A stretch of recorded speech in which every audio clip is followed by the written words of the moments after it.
All right, you guys, go for it. Well, welcome to the Friday edition of Richardson Plano Networkers, and today our guest is Mike Mausteller, and his talk is entitled Meet Your New Customer. As an entrepreneur or business owner, the secret to winning more market share and maximizing your outreach efforts as we emerge from the pandemic is learning from our past and anticipating the future. This session is both a look back at what happened to consumers and businesses when COVID-19 restrictions began, and a look forward to 2021 as the economy opens and restrictions unwind. During today's educational event, attendees will learn to anticipate the customer journey as we move into an open economy, as well as how to position marketing and sales messages to connect with these customers at each phase of recovery.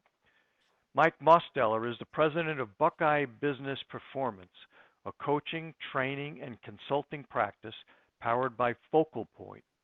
As a leading certified business coach, executive coach, trainer, and speaker, Mike works with owners and leaders around the products, services, skills, and teams required for growing their organizations. A few years into his career, Mike identified his passion was entrepreneurship. Mike has an MBA from the University of Maryland focused on new and emerging businesses. As a brand executive at Victoria's Secret, he successfully grew the Pink concept to $1 billion in sales over 3 years. How do you like that one? After this success, he worked on launching other new products, brands, markets, and business categories, building successful teams along the way. Today, Mike brings that experience to private companies through a range of different services for startups to mature companies that enable them to unlock their next level of growth. Please join me in welcoming Mike to Richardson Plano Networkers. Oh, thanks so much, Randy. I appreciate it. Really excited to be here today. I've heard a lot of good things about the group, and I love the open format you just had. So great stuff. I'm going to jump right in here, as I tend to do. Keep us moving. So today's conversation is probably a little different than most of what you've heard about or talked about. And really at the end of the day, if you ask me the difference between an excuse and a reason, I would tell you that your business suffered last year in March and April, and that was definitely a reason. COVID was the reason. However, if you're still suffering today, we have to ask ourselves, when do we cross that line from a reason to an excuse? And one of the things that I'm looking forward to today is to give you a little ammo so that you are not continued to be impacted by COVID. And in fact, we're going to talk about ways that you can actually use information about where people are now to improve your business. So the introduction to today is Maslow's Hierarchy. So very simple concept. If you haven't had Psych 101 or don't remember back that far because too much of life has happened, I'll give a little introduction here. So Maslow is a psychologist, philosopher, a professor, was 1800s or late 1800s. And one of the things he developed was this concept of the hierarchy of human needs. And what Maslow says is, as you look at the bottom rung here, physiological needs, right? So we need oxygen, we need water, we need food, right? We've got to survive. And that's the base level needs. And what he posited as his hypothesis was that until somebody's physiological needs are secure, they can't move up this hierarchy. So at the top, you see self-actualization. Imagine yourself driving to the Buddhist temple where last time you were there, you were so close to enlightenment that you just know you're going to get there today. The meaning of life is coming to you today. You're sure of it. On your way there, driving to the temple, you've got your windows down and a plastic bag flies in your face.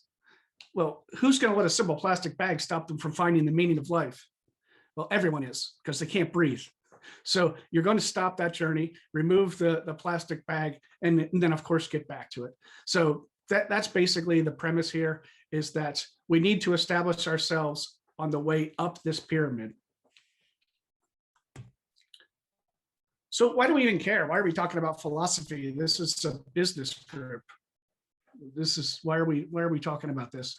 Well, it's important to remember that 90% of purchase decisions are made by emotions, and then they're rationalized by logic. So it's really our emotions that make that decision. So understanding the psychology behind those emotions is obviously going to be beneficial to us. Many of you have heard this example, right? Nobody ever goes to the store because they go to the store because they need a hole. So people aren't buying the drill bit, they're buying the hole. I like to take it one step further than the classic example, and I say they're not even buying the hole.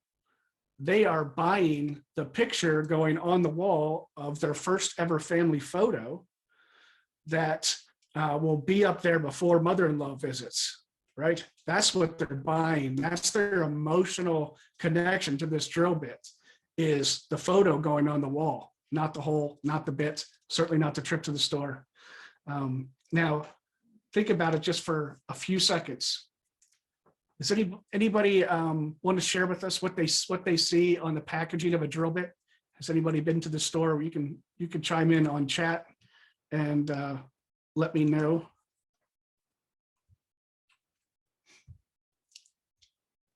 Size, yeah. So Randy, yeah, it's size. It could be the material it's made out of. You know, if it's diamond studded and all the different things that drill bits have and the different materials that they work through. But yeah, it's all technical, right? It's all about the drill bit. And you see that packaging, it's not inspiring. It tells you size and shape and whatnot of your drill bit. But think about if any company could ever connect the picture on the wall to the drill bit sales in the minds of its consumers, how powerful that could be as a differentiator in that space.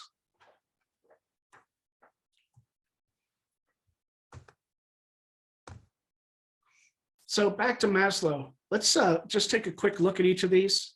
I'm going to run through them, relatively quickly. But if you do have any questions, please throw them in the chat.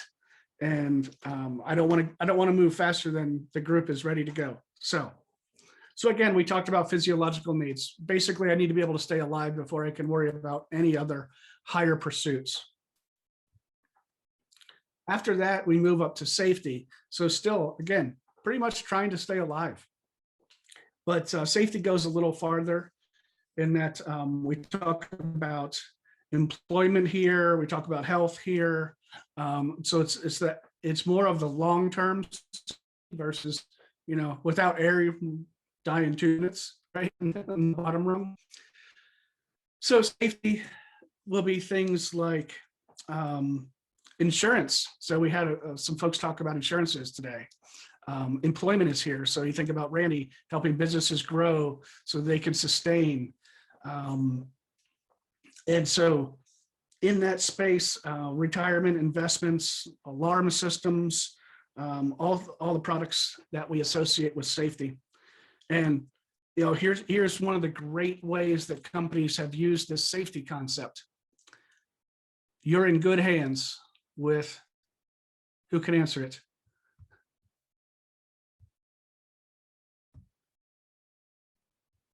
Allstate. Perfect. Yeah, you're in good hands with Allstate.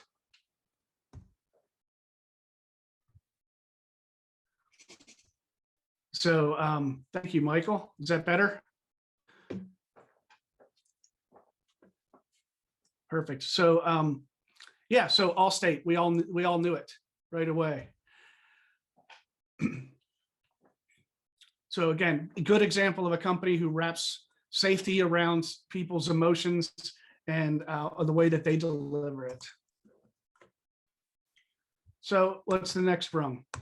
So we move on to love and belonging, which can be community, friendship, family.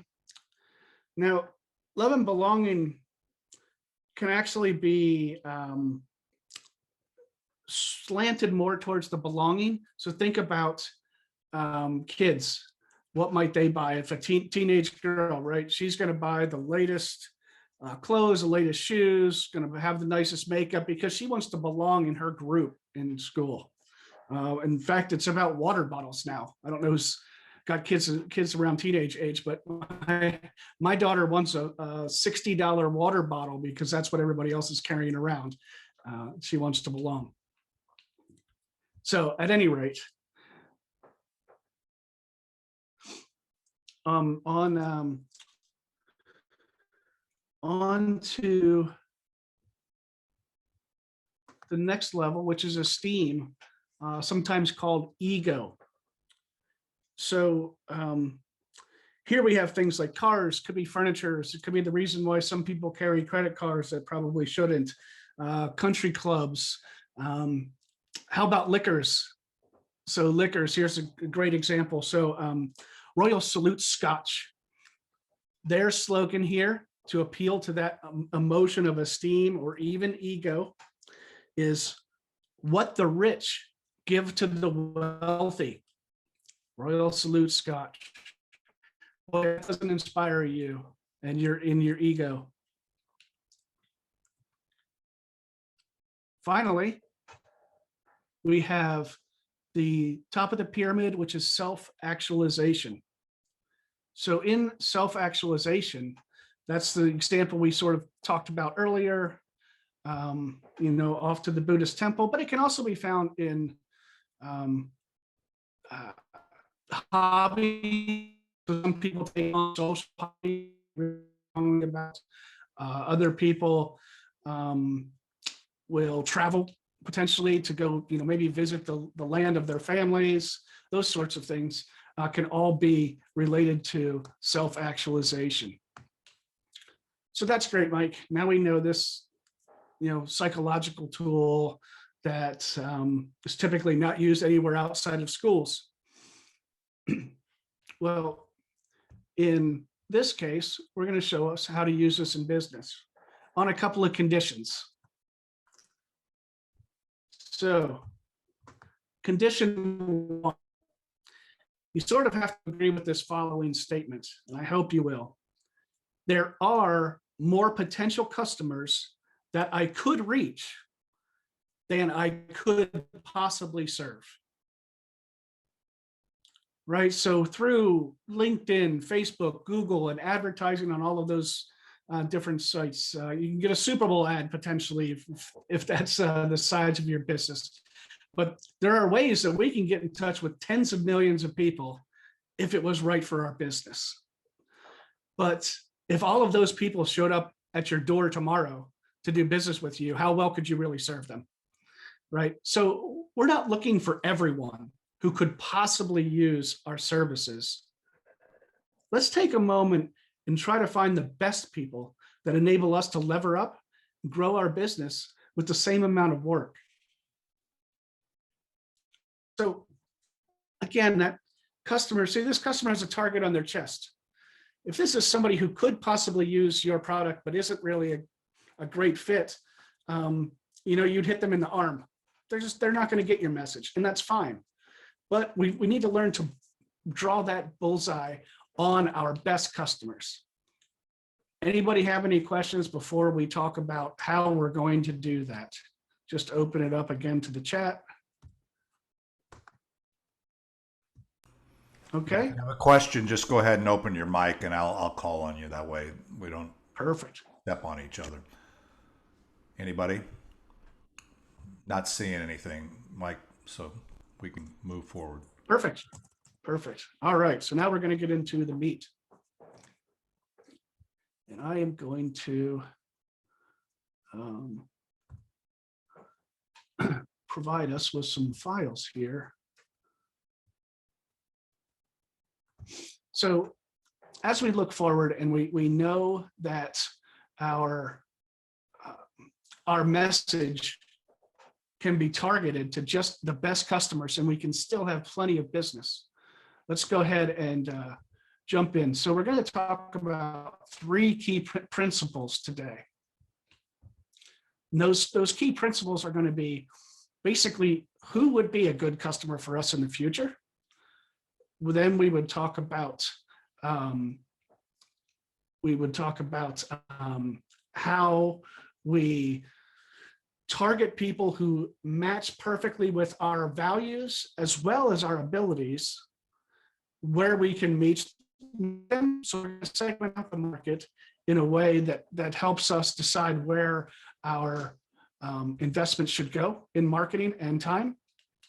And then finally, we're going to talk about emotions and feelings and where customers are, that we can identify them so that we can engage with them. So in the, I don't know why it said that.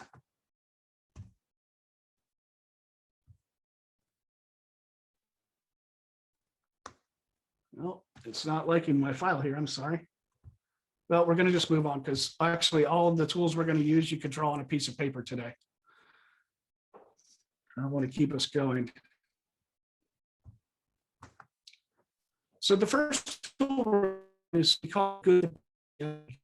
Each of these tools are that I use with my own clients. They're very simple concepts, but you'll find that they're actually very powerful tools used the right way. So the good, the bad, and the ugly is a 9-square grid. The good customers are those we want to replicate as much as possible.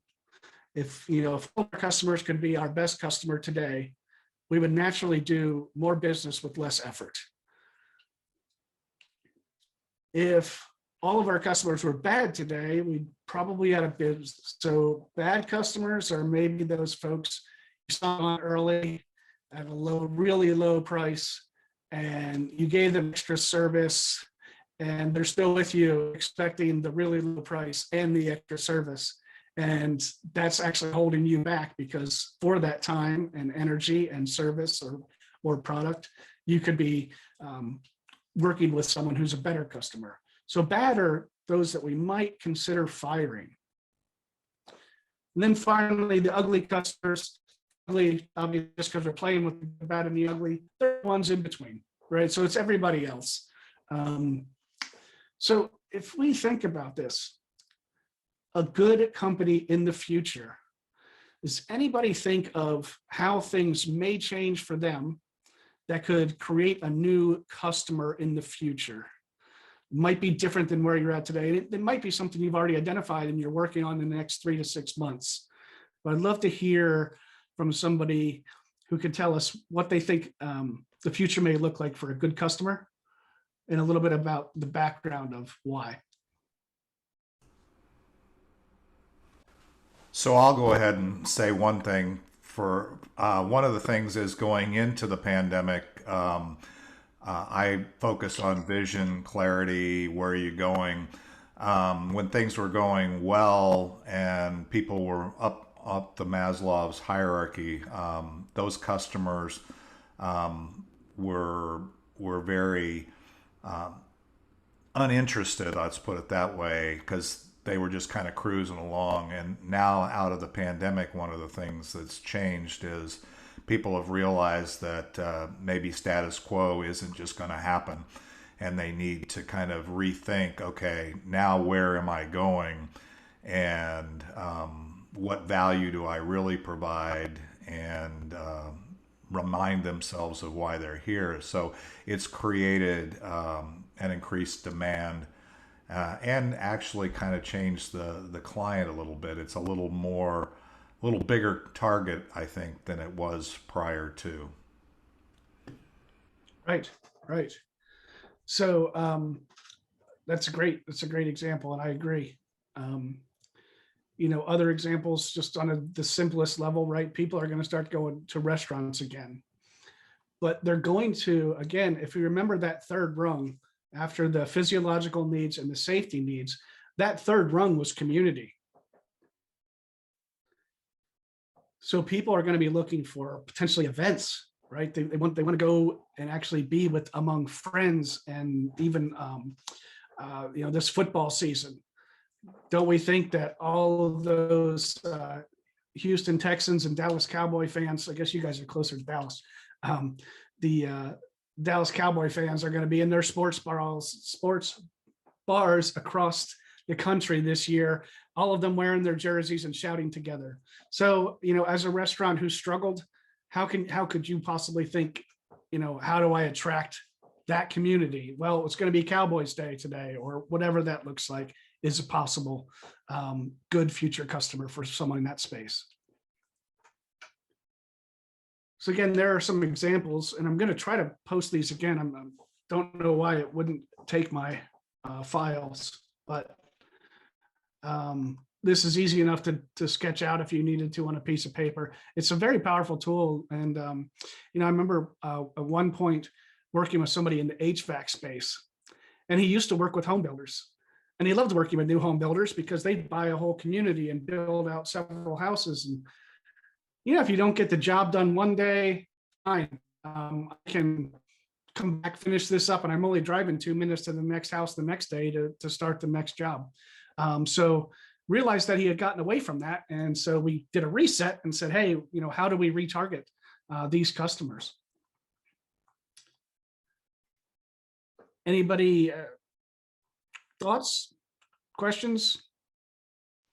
Yeah, just have a comment. Just put that chart back up for just a second. I think one of the points that I think you made, and it's certainly because I've used this chart in the past, is sometimes we're desperate.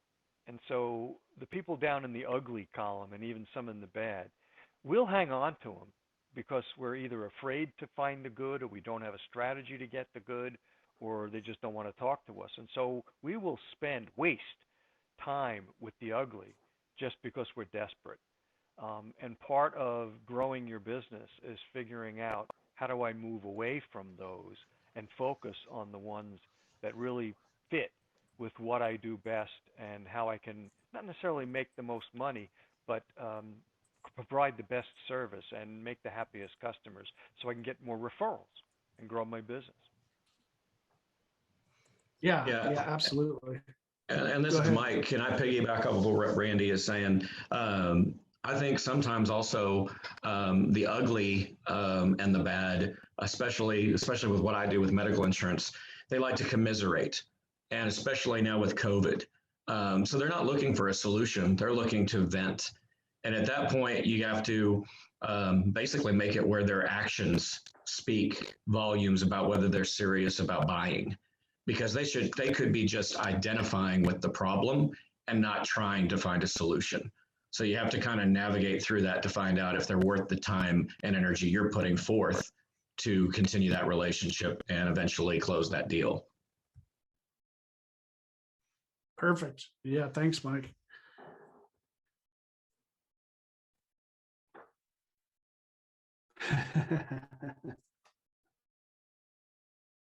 Yeah, thanks, Mark in chat. Yeah, no longer looking for those customers who want free tech support or just have a quick question, because a quick question turns into 10 over the next 2 weeks. That's easy for me to do. Yeah. Nice, Mark. Yeah. I've been, guilty of that as well. So I know exactly what you're feeling there. My passion is business. I would do what I do if I didn't get paid. It's my hobby. It's what I would do. I'd go get a job so I could afford to do what I do today. And so it's real easy to keep answering those questions, right? Because we know them. I know this and done this 1,000 times. We can, but you get yourself into the point where you've just given away, half of your services for free. And again, people get used to it and they expect it's going to be there next time as well. All right, so we'll move on to really appreciate the participation. My discussion kind of depends on it. So unless you want me to keep giving you examples from HVAC businesses or whatever. Let's talk about yours. All right, so the next one is ideal customers. So ideal customers. What would that look like and how would we find them? So we would use this strategic segment tool. So again, if you want to scratch this down on paper or just make a couple of bullet points, what we're trying to get to here is we have certain values and strengths, things that just, this is who we are and this is how we're going to do business. And then we have certain experiences and expertise that make us good at what we do. Well, where those two meet, there's an intersection. And it's that whole circle where the top two, well, it's an oval where the top two intersect. And there may be lots of people who want different skills and services we have, but they're not in reachable markets.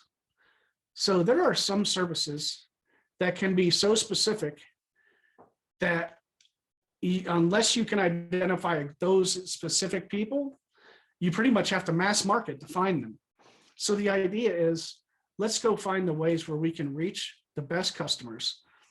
And those who are going to be ideal for us are going to be customers who meet our values, who have very similar values to us, or at least enough to appreciate our values. They need our expertise and experience, and we can identify that in some way to help us basically position our marketing to them. On the simplest level, that could be, I know that a couple of times a month, each parent is responsible to bring water bottles to soccer practice. Well, I sell water bottles. Wouldn't a sign at every soccer field be a great thing, right? It could be that specific, simple, and small. Or it can be a Super Bowl commercial and you're Bud Light. And a lot of people who watch the Super Bowl drink Bud Light, and they're able to find them. Most of us aren't there. So how can we find people, markets? What are maybe some markets that people do reach today? Ways that you're connecting with folks, whether it's, I network with manufacturers, even though I'm not in manufacturing, but I know a lot of people there enjoy X, my product, whatever that looks like. How are you reaching out to folks that are in a specific space, and because of that, you assume a certain profile? Mike, this isn't me, but people who are trying to reach like moms, housewives, or working moms even. There's a whole social network for that now, broken down by neighborhoods. And now all of a sudden, I can't remember the name of it. Next door, that's it. Next door, yep, yeah. Yeah, good example. Well, for homes like roofers and handymen and things like that. Yes. If especially if you're in that space, home repair and improvement in some way, if you can get out there and post, and you've done some business in that neighborhood, you get one or two recommendations, and now you're the person for that neighborhood. You are that person for that neighborhood.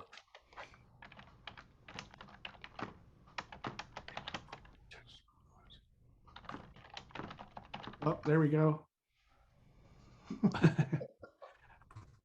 Love it. I love it, Mark. Yeah, so there we go. So Mark is in the tech space and he's using it. So it's stay open, stay broad if you're not thinking about that in that way. Because for next door, I've often thought about the roofers, and I see, whether it's the roofer, the plumber, or the electrician, or the pool guy, or whatever. But yeah, I hadn't really thought about tech support. So that's interesting. Good. Sounds like somebody's typing a question. I don't want to leave them behind. All right. Well, if you have a comment, we can shift to it. Oh, maybe it's in the chat now.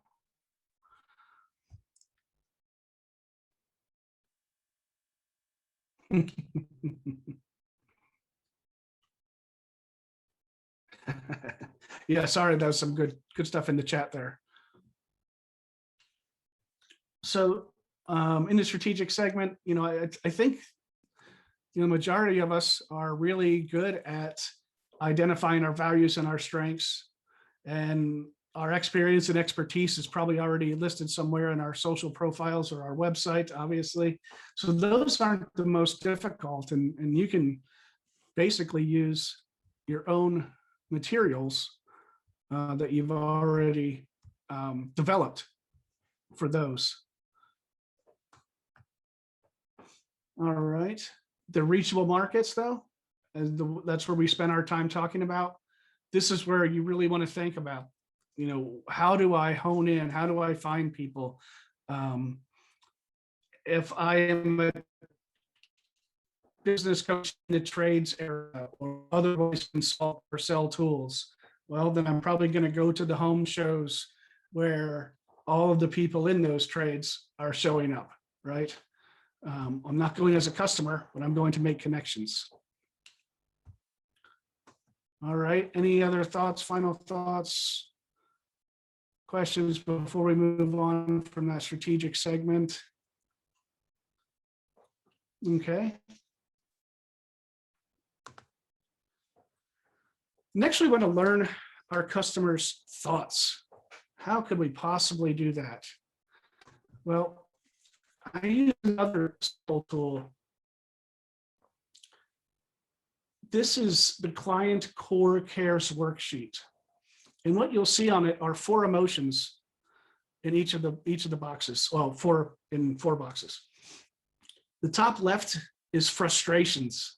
So what's frustrating someone when they go to see Jennifer Johnson? I know QuickBooks has all these amazing tools built into it, but I don't even know how to find the first one. So basically, I can keep track of everything, and then I can't even view my statements in a way that makes sense to me, right? So I'm frustrated. So on the flip side is, I might be in the top right-hand corner where it's wants. Well, I want a better view of my business and how it's performing financially, right? And Jennifer could use that type of language and capture the person from the frustration and the want. She could walk them right through that, and hey, it's me at the end, right? Frustration plus want equals Jennifer. Boom. That's how you would like to set up a message. In the bottom left, we talk about fears. Now, I'm going to put the disclaimer out there. Mike did not tell you to go be a fear monger, right? So we're not playing off of people's fears. However, if someone is afraid of something, if someone does have a fear and we have a solution for it, there's nothing wrong with reaching out to them and connecting on that emotional level. Now, to avoid being a fear monger, a couple of simple rules. Don't ever start the fear, right? This has to be something, so we don't try to add fear, and don't spend all your time there. So on the bottom right-hand side, are aspirations, right? So this is who we aspire to be, or what is the life we aspire to live. A very powerful emotion that can definitely drive people to making that purchase with your product or service if you can tap into their aspirations. And that's what we did at Victoria's Secret Pink. We went to spring breaks and partied with the college girls and handed out free clothing to the college girls as a way to launch our brand. But we knew at the end of the day, we were selling to the 13 through 18-year-olds who wanted to be like a college girl. So we created the college girl image that the younger people could then aspire to. And taking a brand from a test concept to $1 billion in 3 years, boy, aspiration must be pretty powerful. So that's really the space that if you can play, that's where you want to work with people. It's a positive emotion and a very strong one. It is about who they want to be. So as we look at this, just want to point out a few things. So as you're working on it, you'll have it back of mind. So on the left-hand side are the negative emotions. And again, don't feel bad, speaking about negative emotions if you're going to be the one who can solve that. But on the right side are those positive emotions. So if we can start there, we have people excited, right? They're not running from a frustration. They're not running from a fear to us. If we can get them on the right side, they're running to a want. They're running to an aspiration. So that's a big differentiator between the two. And, people running away from something could end up anywhere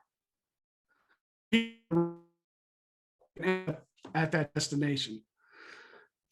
The other thing to note here is the top two, frustrations and wants. While they are definitely emotional connections to a product or a service, and we should be using them, they're not as strong as the bottom, right? So a frustration versus a fear, or a want versus an aspiration, right? So the bottom two are the stronger emotions. So if we, ideally we want to play in the bottom because those are stronger. And ideally we want to play in the place where people are running to something instead of away from something. So that aspiration box is a really solid place for us to play. Does anybody have anything that they use that's an aspirational quote? So if we go back to, I'm going to give us one example here, but as you're thinking about it, I'd love to know, does your business have an aspirational quote that you're using on a regular basis, even like a byline, if you will? Yes. But if we go back to Maslow's pyramid, oh yeah. Do you want one? Yeah, let's do one. Let's do one. If anything were possible, what kind of future would you imagine for yourself or your business? That's essentially my target market, because I'm looking for aspirational or types of leaders in my client base. So my messaging is aspirational.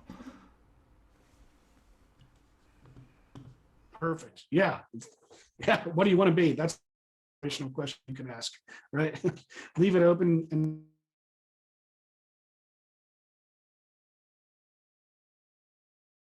sort of the opposite of that, So, yeah, is if you don't know where you're going, any road will get you there. And I think that's people wander around. These charts, I mean, they're very familiar to several of us, and Dave has used one similar to this. But it's figuring out what your aspiration is, figuring out what you're good at, figuring out what you like, figuring out what people want. All the things that you're talking about are really critical to the success of a business. So this is very reinforcing of everything that certainly Dave has been helping us with. Awesome. So you're on the right track, Mike. All right. Well, if I'm following Dave, I'm doing all right. He's a good guy. So let's just go back to thinking about Maslow again. So remember, our bottom row was the physiological needs, right? And I don't think we hit on this one when we went through it, but at a basic staple level, man, how do you really energize somebody around a staple food like Quaker oat bran? That's how there's somebody about. And if they wanted to sell Quaker oat bran to anybody who could possibly eat breakfast cereal, they would say Quaker oat bran, add 2 scoops of sugar and it'll taste great, right? That would be their tagline. But they move into that aspirational space and say Quaker oat bran, it's the right thing to do. Now, we've all walked around America. In fact, we all see me now. I don't do many of the right things. And there are a lot of people who don't do many of the right things for our health the way we should. Well, we're not going to buy a Quaker oat bran then. But all of those people who are worried about their health and want to do the right thing with their bodies, Quaker Oat brand is positioning themselves to connect with those people. So we did talk about the next level, which was safety. I did use the Allstate. You're in good hands with Allstate because I know everybody knows that example. So again, my aspiration is to just be protected and covered. I just want to be protected when I'm thinking of Allstate. So I need them to do, oh, I'm in good hands. That's a message for me. The next one up, so we talked about belongingness and community. So how about the old Pepsi commercials?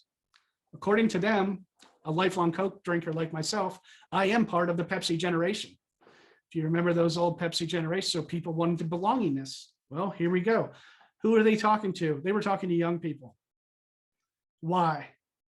Because a lot of us feel lost at that age. A lot of us don't feel that sense of community. And so we can step in and just have a Pepsi and be part of a community. We did talk about under the ego needs. We talked about I love this one, the Royal Salute Scotch. I just think it's a great quote. If you have nailed your target market as to people who aspire to be wealthy, right? So rich people generate money, wealthy people have money. So if you're aspiring to be that wealthy family, how great of a quote, it's what the rich give to the wealthy. I think it's a great way to connect with the right person, and you're not talking to anybody else, right? The person who wants to buy a $20 bottle of vodka is not ever going to purchase a Royal Salute, and that's okay. We're not marketing to them anyway. We're going to go find the people who are and deliver a message that's on point to them where they are. And then finally, self-actualization. I love this example because this example is not selling a product or a service. This example is actually effective at selling a job. How do we do that? Well, with the US Army, you can be all you can be, right? I mean, talking again to who's their audience, a lot of it is that lost youth. Like, I don't know. I don't know if I should go to college. I don't know what trade school I should go to if I decide to do that. Oh, here's an option where I can be all I can be, right? And I'm sure that's not the only reason people join the Army, but think about it. It definitely is a message to the right people at the right place at the right time. So those are all examples of tying together Maslow's hierarchy to this emotional connections worksheet. And now all we have to do is go back to find our better future, our good future customers, and determine where we can reach them best to deliver these messages to them as they come out of the COVID lockdown. So next step in COVID is the love and belonging. And some people were there. So in the study that my assistant and I did on the hierarchy, we found things like seed companies, the largest seed company in the country that sells vegetable seeds. In April of last year, their sales were up 400%. Home Depot and Lowe's, last year Q1, which for retail is February, March, April, they had their best quarter since they were mature companies. So people were in that safety, security, nesting space, which we know because you weren't allowed to do anything else really. They were in that nesting space, and the one place that they spent money outside of what you would consider the sort of those base 2 level needs, the one other business trend that picked up were pools and spas, other things like that were home enhancers. And what that tells us is that they were at the community phase, that love and belonging phase, but their only community was their family. And they were trying to make it a fun and enjoyable place for their family to spend time. So anyway, as we look at this, let's try to find those emotions that are going to connect with people as they move up from where they are today into community, into ego, and then into self-actualization. Let's try to stay ahead of that.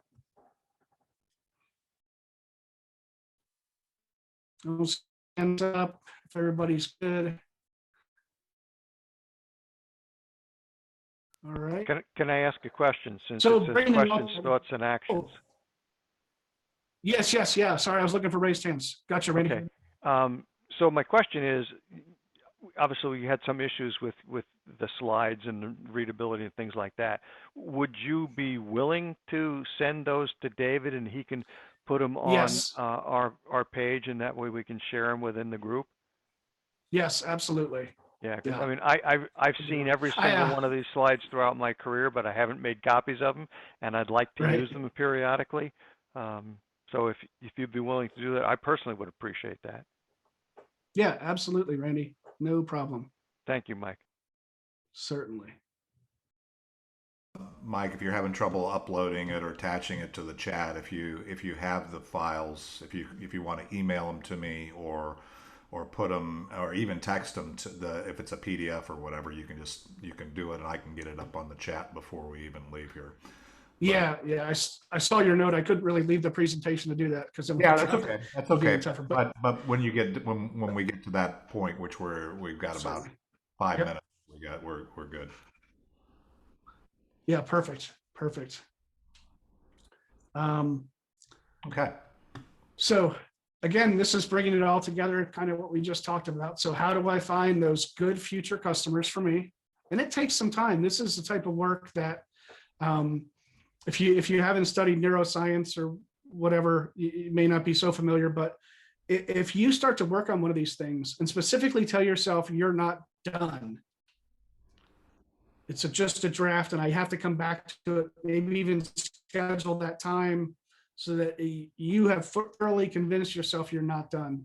What happens is your brain is actually working in between the time that you say draft one is just a draft and when you go back then to review it. Your brain is still working on some of these concepts. So I encourage people to take some time.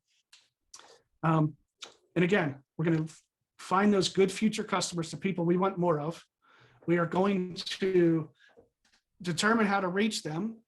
And when we do, which segment of our skills, of our expertise is that reachable audience looking for?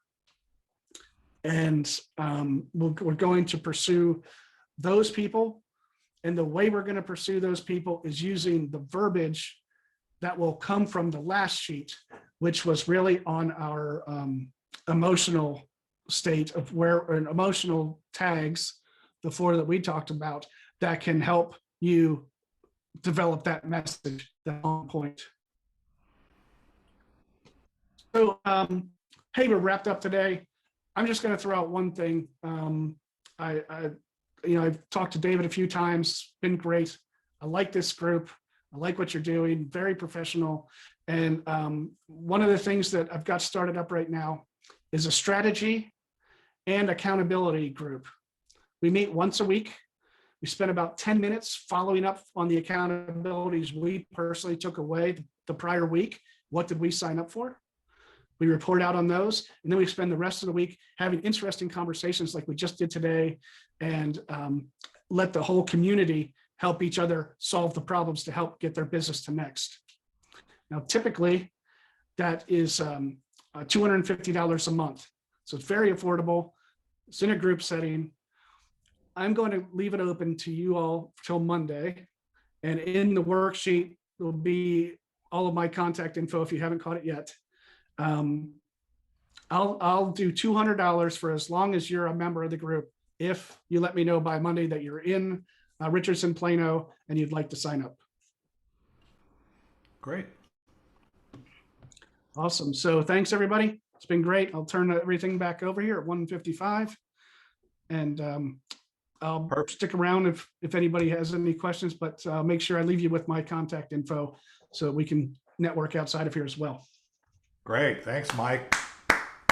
Appreciate it. Yeah, good stuff. And for sure, that any of your contact information, Mike, while I'm talking, you can go ahead and put that in the chat. And if you want to send me and if you do send it to me, let me know and I'll post it in the chat before people leave. And I would recommend everybody here download the chat before you leave.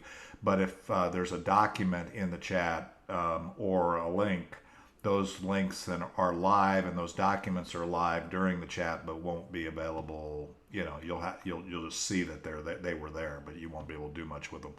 So anyway, Mike, that was awesome. I really appreciate you serving our community here from Ohio, and we're excited to follow through, and a lot of good stuff. Interestingly enough, I loved your example, and one of in the form of announcement, next week we have Michelle Teague. She'll be talking to us about vision. So mark your calendar. Go ahead and RSVP for next Friday. And again, we're always got the highest quality speakers, and Jeff Klein is always helping me make that happen. So thank you, Jeff, for that, and Randy, thanks for the introduction. I'm always one for gratitude. Tonight we are supporting one of the things. I thought this was timely. Mike's talking about what are we doing going forward? How are things changing? The thing that he's discovered in terms of community is actually, if you notice the graphic that I have behind me, we have in the midst of the pandemic lost one of our hallmarks of our group, which was our quarterly mixer, and realizing that there's more and more demand coming out of the pandemic for community, for getting back together, but a lot of venues and people still aren't comfortable getting into a room with 70, 80, 100 people, like Randy, but other people. So what we've decided to do is I don't like the term pivot, but I'll use it, is we have decided to take what we do on Mondays and co-opt that for Richardson Plano Networkers, and it is now our Richardson Plano Networkers Monday mini mixer. So, and it is now part of our community building and outreach, and we're doing it in smaller chunks. So the group there is more intimate, and you can be sufficiently spaced and do whatever you're comfortable with when you're ready to get back out. So actually that is thinking about just exactly what Mike was teaching today in terms of where are we going, and as people's fear of getting sick begins to diminish and they're ready to move up the Maslow's hierarchy to more community self-actualization, having an impact again, we hopefully will be there, and it will serve us. Still a lot of groups they're still staying in the Zoom world. We do a hybrid meeting on Wednesdays for those who know. So we're in the room and on Zoom, and we're starting to see that shift. So anyway, any other announcements for those who I posted earlier? Hopefully you saw it, but the link to our Facebook group, our private Facebook group, is there. Everybody that's on this Zoom or has ever been in the room is eligible to be part of that group. That's where we post, members post deals, announcements, other events, whatever. Also, our members directory and roster are on that Facebook group, so you can download that. And also this recording, it goes first to the YouTube channel and then is shared to our private Facebook group. So the other link in there to our YouTube channel, we really need to get that up to at least 100 subscribers so we can brand that effectively, because YouTube requires that you have 100 We've done everything that they require except I need 100 actual subscribers. So if you go to that link and do us a huge favor and just subscribe to it, that way you'll be notified when today's video, for example, premieres, and then you'll also be able to find it there ongoing. And it has about 40 or more videos already of the ones that we've done through the pandemic, as well as it has where you can hear Warrior versus Zombie, so which is another service we provide, that podcast for our members, where people like Randy and some Ricky Jean and some other folks have been, and Mark Weber, I'm just looking around here, have been guests on that podcast, so you can kind of hear their story as well.